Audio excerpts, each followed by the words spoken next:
Mesdames, Messieurs, bonsoir et bienvenue à cette dernière émission d'Infoman avant les élections de lundi. Des élections où tout le monde nous a fait peur pendant un mois. Les libéraux nous ont fait peur avec les référendums. Puis on va vous enlever votre citoyenneté canadienne, puis après, ça va aller mieux. Le Parti québécois nous a fait peur que si on votait pas pour eux, on n'aurait pas de charte. Si on veut la charte, il faut voter pour le Parti québécois. On pense qu'il y a un danger qui est là, qui existe. Et François Legault nous a dit que si on votait pas pour eux autres, on frapperait un mur. Je suis convaincu qu'on s'en va sur un mur. Sur ces belles paroles optimistes, voici le résumé de la dernière semaine d'élection. Alors que Pauline se dirige d'un pas déterminé vers l'opposition officielle, Philippe Couillard, lui, poursuit sa campagne en donnant des conseils minceurs. Vous savez que pas tenir la rampe avec l'escalier, ça fait dépenser plus de calories. Ah oui? OK. Et aussi en avançant des promesses audacieuses. C'est que les érables vont couler entre maintenant et l'élection.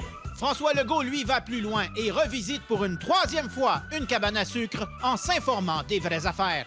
Ben, j'en ai fait une autre, qui disait le bacon. Ouais. J'ai demandé qu'est-ce que vous préférez, le bacon. Ici, le jambon. Jambon. Pauline Marois retrouve le sourire et nous dévoile la vraie raison du déclenchement des élections. Je vais vous dire un petit secret. J'ai déclenché les élections au début mars parce que je voulais avoir beaucoup de monde à mon anniversaire.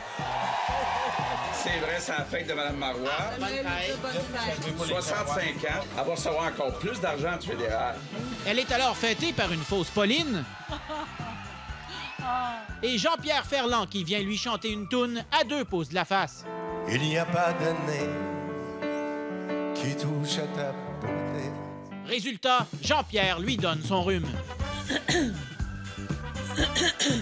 Et... C'est pas plus, c'est pas plus. Qu'est-ce qu'il y a comme différence, selon vous, entre... Même vous mêlez un peu, là. Elle se rend compte qu'elle est en train de perdre le contrôle, donc elle essaie de ramer dans le gravel, le reculon. François, de son côté, continue à nous taper sur le gros nerf avec son maudit livre. Comme vous commencez à le savoir, j'ai lancé un livre, Le Projet Saint-Laurent. On a le Projet Saint-Laurent. C'est pas mêlant, même son chauffeur d'autobus est obligé de lire son livre pendant les arrêts. Le libéral Jean-Marc Fournier continue de se cacher pour se faire oublier de l'ère Charest. Et même lorsqu'on insiste pour qu'il monte... Viens, Jean-Marc! Viens, oui!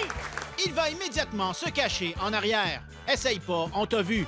Les docteurs sont très occupés chez les libéraux. Ils se rendent au chevet d'un enfant en plastique... Je note qu'il a un gilet rouge. Hein? Oui. Donc c'est un sympathisant. ...qui semble bouche bée devant Philippe Couillard. Puis ils se rendent au chevet d'un monsieur en plastique qui répond quand on lui parle. Bolduc n'y a vu que du feu. Qu'est-ce qui se passe? Avez-vous mal à quelque part? Oui, je suis ici pour une appendicite. Ah, OK, ça fait que vous avez mal au ventre. Je connais son diagnostic, c'est pas vrai. Mais François ne se laisse pas impressionner. On est capable de faire aussi mieux que les autres, puis j'offre mes services. Mais reste impressionné par l'autorité de son épouse. Apporte ça dans l'auto. Oui, chérie. Tout de suite, je suis aux ordres. Il profite de la campagne pour nous faire de petites confidences. J'ai vécu jusqu'à l'âge même de 32 ans chez ma mère, au grand désespoir de ma femme.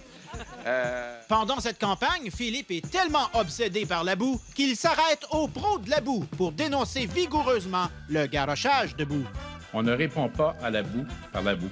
Excessivement facile de répondre à la boue par la boue. Je pense que les Québécois ont vu du lançage de boue. On garoche la boue. Nous, c'est pas d'insulte. C'est pas la boue. Salir pour se faire élire. Ça revole de tous les côtés. Puis moi, j'embarquerai pas dans cette arène boiteuse-là. Avouez que le discours des libéraux a beaucoup changé. Avec Charest, c'était... Le choix, c'est entre les référendums et la rue. Les référendums et la rue. Les référendums et la rue. Avec Couillard, c'est... C'est le référendum et la boue. Non au référendum, non à la boue. En terminant, l'équipe d'Infoman tient à terminer cette revue électorale en félicitant le Journal de Montréal pour cette une fantastique. Une prime de départ de 1,2 million, barrette grodure. De la pure poésie. De patates frites, mais de la pure poésie quand même.